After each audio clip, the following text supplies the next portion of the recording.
You're listening to the N2K Space Network.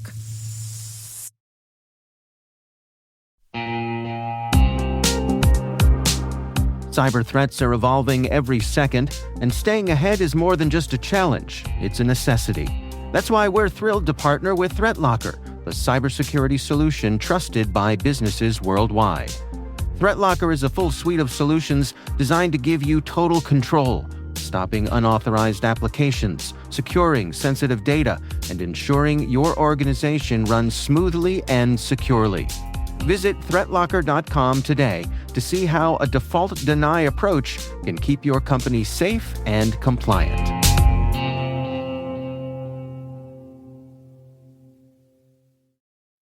Cape Canaveral has long been the gateway to space in the United States. It's the location of the early human space flights, and it continues to be the most active spaceport in the world. What's been done to preserve the space history at the site? Well, we're about to find out.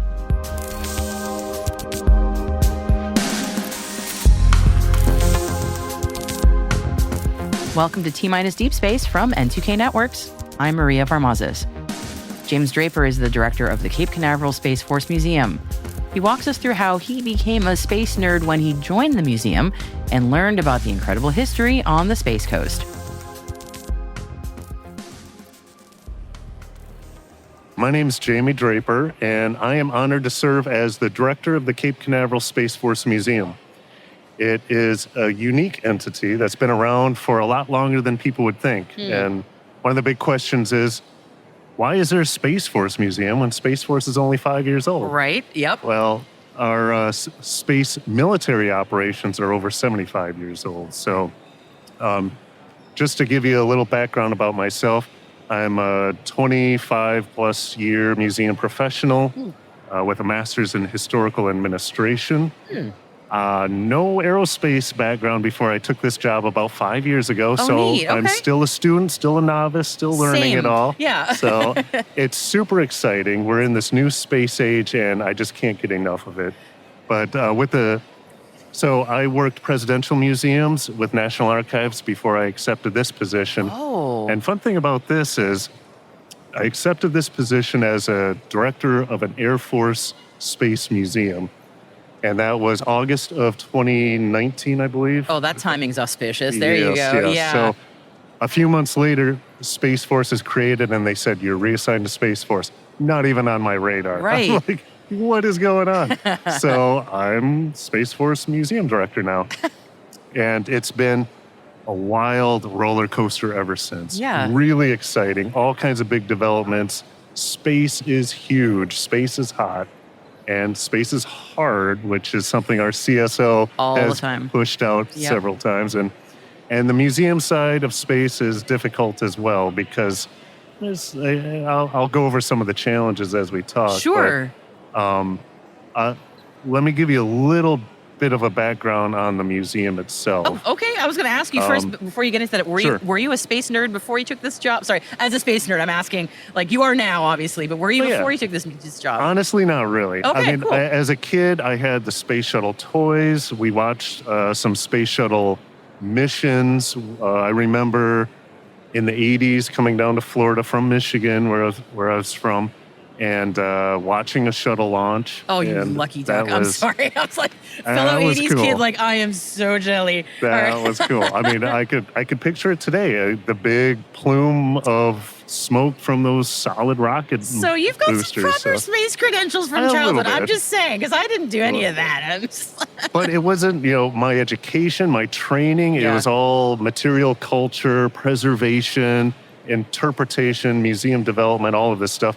Space wasn't even in that equation, but I'm a history geek to the core, and there's exceptional history around our space programs. Oh, I would imagine. And I really want to visit your museum, so I'm just like, this is partly me just going like, I really want to go. Okay, so now, tell me a bit about the museum. As someone who has never been, genuinely, and really wants to go, tell me what I'm missing.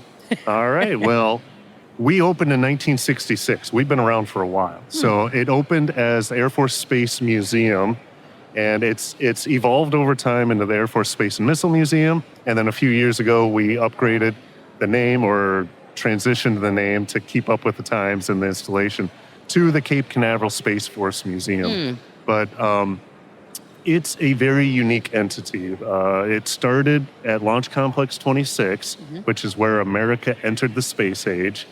And it grew into this big rocket garden with 50 rockets and missiles on display. Was one of Florida's largest attractions. We're talking 1.5 million visitors a year. Really? It was huge. At the time... Before that Mickey guy, yeah. Well, yeah, and before Kennedy Space Center Visitor Complex, which at that time was 3 rockets and 2 trailers. And they've grown into this amazing attraction. Right. And we've become a little more sequestered into this hidden gem on the Space Coast. We're going to change that. And we're working on that. We're trying to get a little less hidden. Yeah. But right now, we are about 30 facilities on the Cape. And it's surprising. Everybody's shocked. Like, how do you exist and we don't know about it? Yeah, I am literally my question in my head. it's mainly because the NASA side had all of these great astronaut missions. Yeah. They started on the Cape side, but transitioned to Kennedy Space Center. And they marketed, they advertised, and they had to because they struggle for every appropriated dollar. Right, yep. We are Department of Defense, DOD. A lot of the things that were going on the Cape were what we call secret squirrel things, Can't talk about it. Classified, little hush-hush. They weren't advertising all these missile testings that they were doing.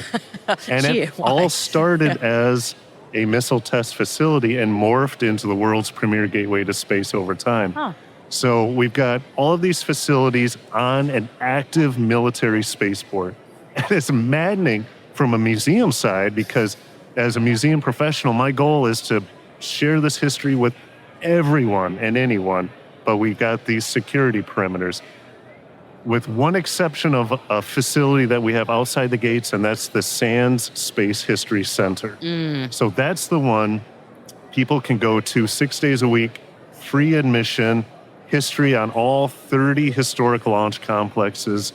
We host a ton of programming there, special events, and then as far as accessing the rest of the sites, right now it's commercial tours through Canaveral Tours. And there's another tour operator that's going to start soon. Our mission through our nonprofit foundation and other partners is to get our own tour program going up and running to bring people out to these sites. So it's a very complicated museum operation. I was going to say. But it's so cool. I was going to say, from what I understand, okay, you said there's 30 locations, so my understanding is very nebulous, so forgive me. But like you all are located like right next to a launch pad, like right there at one point. Like there's at least one building that's like right there. Okay, that's sort of what I've been told. Some of them are launch pads, some of the facilities. Okay, yep. So, 30 historic launch complexes on the Cape, a lot of them are abandoned in place as programs ended and other programs surfaced elsewhere. So we actually occupy several abandoned launch complexes. One facility is Hangar C, which is a missile assembly building from 1953. We've got 30 rockets and missiles in there. So when I say 30 facilities, there's probably 4 or 5 that are that include interpretation, exhibits, displays, static elements, and then the rest are more storage or more just what we call windshield touring. If you have Cape access, you go out there and you drive out, drive by it. You see the history. It's our built environment. The structures are artifacts themselves. So it's very unique. My goodness. Yeah, I was going to say, it doesn't sound, and I mean this as a nice thing, doesn't sound like quite any museum I've heard of, which is awesome, frankly, because given the history that you all are covering, it shouldn't be. It should be unique in that way. So usually for many museums, there's like the crown jewels. What are yours? That's tricky because we have asking you to name your favorite kid, right? Yeah, I know. Every museum person gets that question. What's your favorite artifact? And for me, that changes depending on the type of research or programming we're working on. Fair enough, yep. So one day it's our Snark missile, which you gotta love the name. Snark. Your what? Snark missile. It's legit. It's a Snark. It's our first intercontinental cruise missile. Okay, that's not so funny. And beautiful. It's a beautiful rocket. Yeah. Oh, it's not a rocket. It's jet powered. But the name is great. Is marvelous. Yeah, and it's got a little whimsy behind it. Jack Northrop back in the day grew up on Lewis Carroll stories. Think Alice in Wonderland. Yeah. Well, one of those was a nonsense poem called The Hunting of the Snark. And so the Snark was a name he extracted from his childhood and assigned to this nuclear-tipped cruise missile. There's some dark humor there that you got to kind of love. All right, I'll give you that one. All right, that's pretty great. So that's one of my favorites. Yeah. Some of my favorites are the facilities themselves. Like Launch Complex 5-6 is on our museum grounds. So you've got a blockhouse and 2 launch pads. And this dates back to the 50s. And from that site, Alan Shepard launched into space in May 1961. Our very first astronaut into space. You can go there and stand on the very spot where he went, where we launched our first astronaut. Yeah. So what sets us apart from a lot of space museums out there is that in situ history. You can go to space museums all over the world, see amazing hardware, amazing personal effects, spacesuits, capsules, but we offer the only experience where you could stand on the spot, walk in the footsteps of Dr. Wernher von Braun, of astronaut John Glenn, and just get inspired on this amazing space history. It all started out there.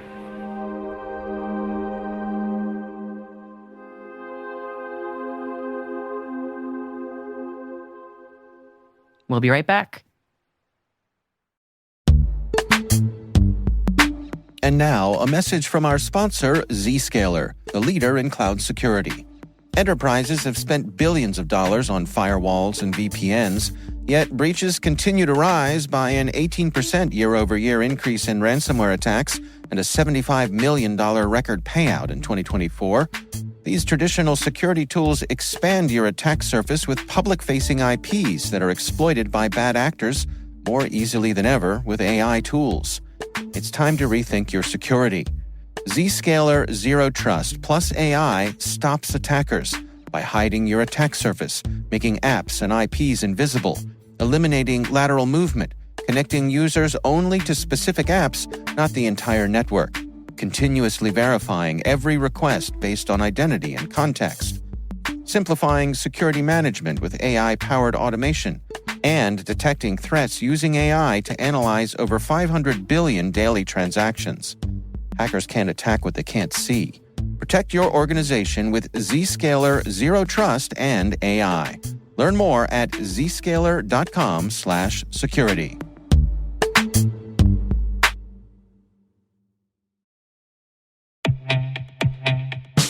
Your business needs AI solutions that are not only ambitious, but also practical and adaptable. That's where Domo's AI and data products platform comes in. With Domo, you can channel AI and data into innovative uses that deliver measurable impact. Secure AI agents connect, prepare, and automate your data workflows, helping you gain insights, receive alerts, and act with ease through guided apps tailored to your role. Data is hard. Domo is easy. Learn more at ai.domo.com. That's ai.domo.com.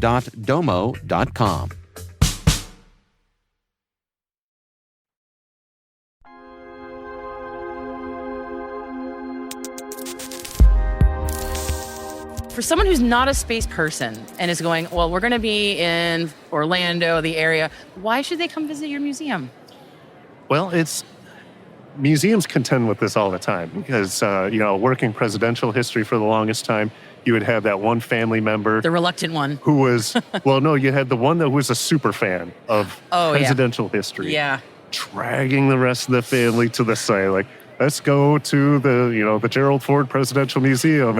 And others are like, thanks, Dad. I mean, not the stereotype, but. Yeah. Sometimes it's just some little prodigy kid. But that's true. But with space, I think anyone could really get into it. Like I said, I wasn't really a space geek before I started, but I'm full bore now. Because when you're talking about the Cape in specific, this is the launch site. This is the world's premier gateway to space. So typically you're talking about a tube of metal filled with fuel riding a tail of fire into the heavens.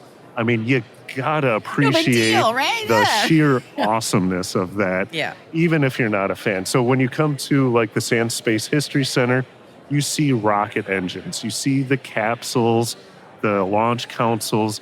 These are the tangible, visceral connections to our space past. It's much more exciting, not to denigrate educational institutions, but much more exciting than the classroom where you're sitting there sifting through this generic textbook, and it's all dependent on the level of passion from your teacher. Yeah. And if you luck out, you get that great teacher, you get inspired, Right. motivated. But if you get a teacher who doesn't really care about it, then it's, If you get some lump, then you're like, oh, nuts yep. to this. We've all been through that. But Yeah. museums offer that unique aspect where you connect with this three-dimensional object that was, somebody's space helmet or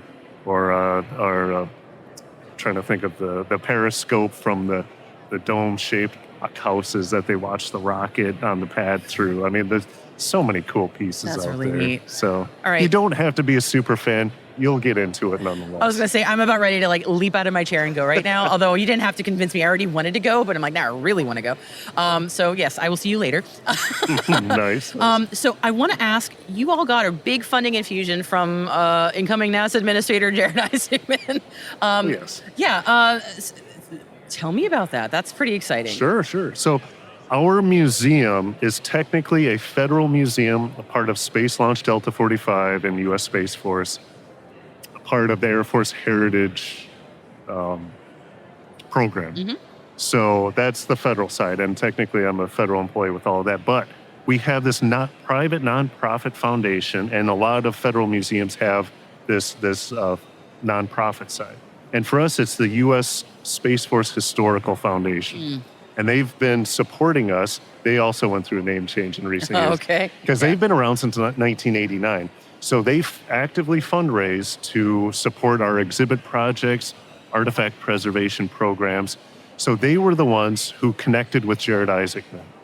And Jared Isaacman has been through our facilities. I've taken him through Hangar C before they launched on Inspiration. I was going to say, I bet. 4, Yeah, so wow. that That's was cool. so cool. That is cool. Taking him and his crew through and then spending time with him later before Polaris Dawn. He loved our operation. He loved the history. He's passionate about it. The foundation, really made that connection, and he decided to offer this donation. That's wonderful. And it's dedicated funds toward museum-specific projects, specifically exhibits and artifact acquisitions and restorations. So right now, we have some projects planned, some in the works, and some on the horizon that are going to be super fun. I was going to say, can you tell? I don't know if you can tell. You can. I can hint that some of it will be upgrades to the History Center I mentioned, the Sand Space History Center, to make it improve the visitor experience and the interpretation. We have some fun exhibit elements, one focused on women aerospace pioneers, which there's a ton of them in the whole narrative of Cape Canaveral. Of course. And bioflights. Nobody knows about bioflights. Those are the monkey knots and astro chimps. Like ham. I know about ham because of the New Mexico Museum of Space History. Oh, excellent, yes. I've been to, and I learned about ham there. Yes, And yes. I went to Ham's gravesite and felt very sad. There's all kinds of people that do a pilgrimage to Miss Baker's gravesite at Huntsville and Ham's out there. So they were our brave primate cousins that paved the way for our human astronauts. And so we're looking at some of those exhibit elements, but we also have some exciting artifact restorations in mind. So remember that rocket garden I mentioned? Yes. There's remnants of it just kind of festering in the Florida environment outside. A tough environment for a metal tube. The worst preservation environment in the world. So we have 3 pieces out there specifically that we will meticulously restore with those funds and move them inside Hangar C to help preserve them for future generations. That's wonderful to hear. So yeah, we're doing a lot with that money. We're going to stretch every penny of that donation to maximum use. That's wonderful. I look forward to hearing and seeing what happens in the future with that. That's great. So I would be remiss if I didn't address the armadillo in the room that has been here this whole time. Rupert. So, okay, Rupert, your special friend. Yes. Please tell me why there is a stuffed armadillo on the arm of the sofa. So Rupert the space armadillo, I wish there was a more exciting story, but is actually one of our great volunteers. Now, I have to mention we have 100 museum volunteers. Wow. And a waiting list of 20 or 30 in the queue of applicants. That's great. Because everybody wants to be a part of this amazing history. Well, when I first started, about 5.5 years ago, one of those volunteers gave me this stuffed armadillo. And my team and I, sitting around on lunch break, were wondering, what's his name? We should name this guy. He should have a story. And so we came up with Rupert. Of course. Rupert the space armadillo. Yeah, that sounds good. I know. And Rupert was born. Now, he has a whole biography on our website. His adventures, #follow Rupert, are all over our social media channels. He's all over the Cape. He's a space aficionado himself. The goal is to get Rupert into space, make him a true space armadillo as a zero-G indicator. I was just thinking, come on, Rupert. You're going to see him on one of these crew missions just floating around the astronauts. Well, and you're Mr. Say, Isaacman, just put in a word. Yep, I was going to say. We'll get him up there. Get him up there. We'll get him up there eventually. Now, why an armadillo? Well, if you go out to the Cape, especially this time of year, there's armadillos everywhere. I did not know that. And they're 9-banded armadillos native to Texas.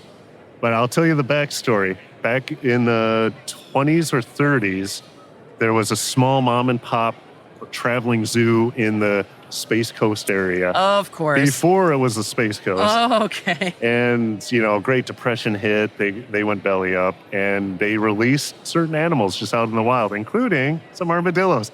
I think those armadillos were very good at reproducing because they are all over the eastern coast of Florida right now. That's wild. And they're not wild, though. I mean, they are wild. What am I saying? They're an invasive they're species. Invasive, yeah. They're mostly blind and deaf. You could walk pretty much right up to them. It's absolutely bizarre. But they're so cool. And I like to picture Rupert and his kin as working the pads. They're the launch crews. They're armored, protected from the blast of the rockets. But anyway. That's so sweet. Oh. I'm picturing a children's coloring book or something. I was going to say, if you don't know a children's illustrator, I know a bunch who would love to work on that because we love animals. Because this whole time we've had this interview and it's just like, Rupert's just been sitting here quietly. Just, He's well behaved. I bet. And, pushing him out there into the public, my goal was to bring youth and family groups into the museum fold. Something quirky and fun like Rupert. But I'll tell you, the military folks love Rupert. A lot of the uniformed guardians are like, "Hey, Mr. Draper, where's Rupert?" I was like, "Nice to see you too." But yeah, he's right here. So not chopped liver, just secondary to an armadillo. He's got a growing fan base, and who would have thought? I look back at the beginnings of my career, I never would have envisioned a rocket garden, a space armadillo, all this amazing space history. But hey, life throws you some really cool curveballs.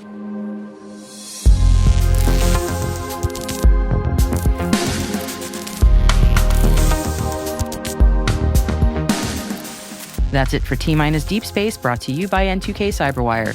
We'd love to know what you think of this podcast. You can email us at space@n2k.com or submit the survey in the show notes.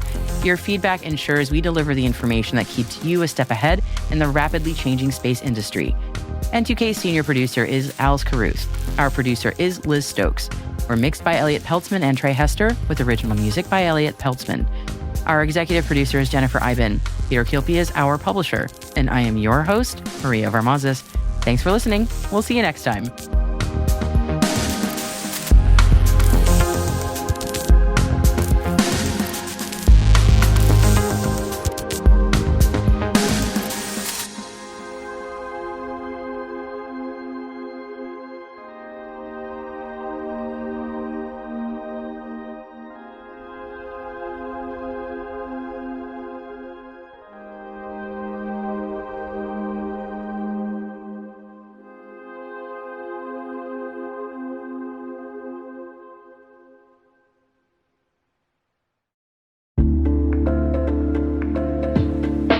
Hey everybody, Dave here. Have you ever wondered where your personal information is lurking online? Like many of you, I was concerned about my data being sold by data brokers. So I decided to try Delete Me. I have to say, Delete Me is a game changer. Within days of signing up, they started removing my personal information from hundreds of data brokers. I finally have peace of mind knowing my data privacy is protected. Delete Me's team does all the work for you with detailed reports, so you know exactly what's been done. Take control of your data and keep your private life private by signing up for Delete Me. Now at a special discount for our listeners. Today, get 20% off your Delete Me plan when you go to joindeleteme.com/N2K and use promo code N2K at checkout. The only way to get 20% off is to go to joindeleteme.com/N2K and enter code N2K at checkout. That's joindeleteme.com/N2K, code N2K.